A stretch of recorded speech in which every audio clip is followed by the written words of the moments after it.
Well, according to a recent CDC report, more than 1/3 of Americans are battling obesity. That's right. It's a major problem here in Oklahoma, as we all know, and it's forced health services like EMSA to make some adjustments. KOCO's Maggie Stokes has the details. They're new tonight.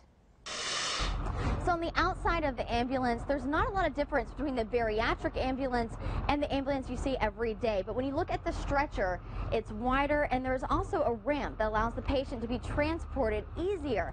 Compare that to the ambulances we are all used to. The stretcher much more thin, and there is no ramp. But what we do is we'll raise it up a little bit. The difference is life-changing and can be life-saving for people who need to get to the hospital and fast.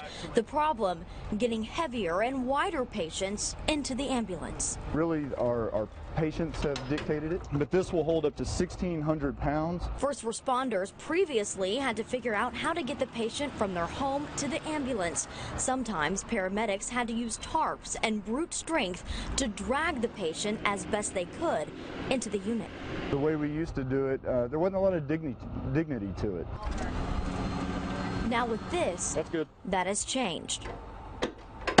It's made it much safer. It's a lot safer for our patients. It's a lot safer for our crew members. One of 2 bariatric EMSA units in our state. The one here in OKC is used 3 to 4 times a week since it joined the fleet earlier this year. We have growing numbers of obese patients, and it's really a requirement. And it helps them, it helps us, and it's a win-win. And it's not just here in Oklahoma. In fact, these more accommodating ambulances are popping up in cities across the nation. And paramedics I spoke to say they believe the ambulances are the wave of the future. Maggie Stokes, KOCO, Eyewitness News 5. EMSA says it will send the closest ambulance in the case of an emergency. Once responders arrive, it's up to them to decide if the bariatric unit should be dispatched for that specific patient.